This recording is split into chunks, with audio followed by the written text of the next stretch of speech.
So James Evans asks, can you teach me Leo? It's my main and I can't do much. I've already done a Leo mini guide before. However, I didn't touch too much on the punishes last time. So I think we're going to talk about Leo's punishment this time. Let's go. Coming in at 11 frames, we have 2-2.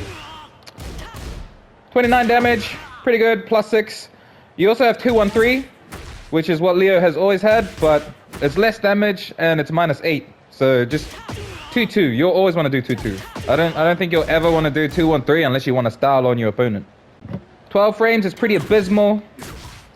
It's just standing 4. That's pretty much it. Moving on, 13 frames. You have up forward 1-2. For your 13 frames, as you can see, it wall splats as well, giving you a nice juicy wall combo. At 14 frames, you have a few options. You have forward 2-2. That'll probably be your main 14 frame. You have forward 2-4.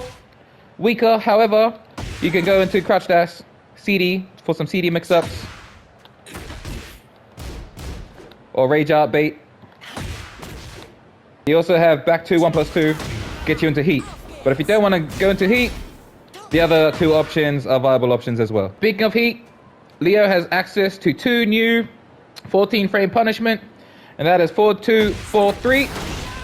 At the wall, 4-2-4-3 in heat gives you a wall splat, giving you a nice juicy wall combo. In heat at 14 frames, she also has back 3 1-2.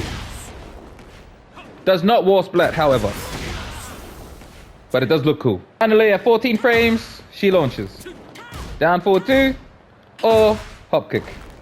At 11 frames, you have while standing for 1+2. You can pretty much do that to any low that you block, because most lows is at least -11. Most of them are -13 or higher. You can pretty much punish just about everything with while standing for 1+2. 13 frames, you have 2 options. You have 3-1, which is very, very shit. You could also cancel that into stance, but why would you ever do that? I do it, but only because I'm a stylish player. But you'd probably more than likely want to opt out for while standing 1+2 anyway.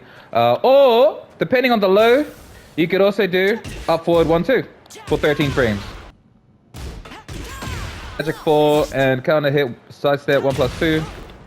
You want to do block 1+2 into a stomp. I think that's a very important part of the game. Sidestep 1+2, block 1+2, stomp. That's easily 60 something damage. You run up, do it again. That's over half health. Very, very, very strong. I get so many people with these 2. And I don't see many Leos doing it. Guaranteed. Magic 4 and sidestep 1+2. I feel like they should definitely be in your arsenal. Down forward 3. Leo's moves are very linear. You can sidestep to the right, I believe. And that will pretty much beat a lot of Leo's options. So down forward 3 will keep them in check. Down forward 2+3 is a evasive move, counter hit launcher. Nice little low poke, only -12.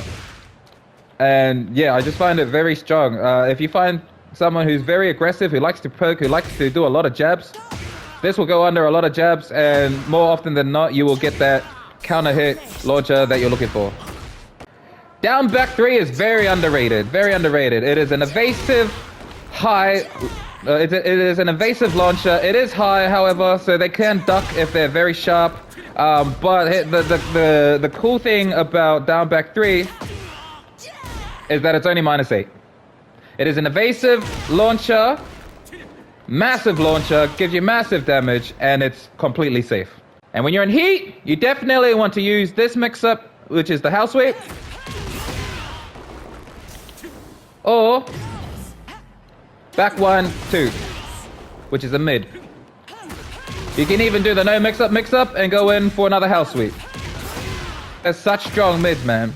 Such strong mids. You want your opponent ducking. You want your opponent ducking, and the only way you can do it is with house sweeps. It's unseeable. You will die if they block it. But, you know, the risk, you get them to duck, and then you can just throw out all of your safe mids. Like I said, Leo's mids are freaking crazy. Very, very crazy. Very crazy. You have a down forward 2 that launches crouches, you know?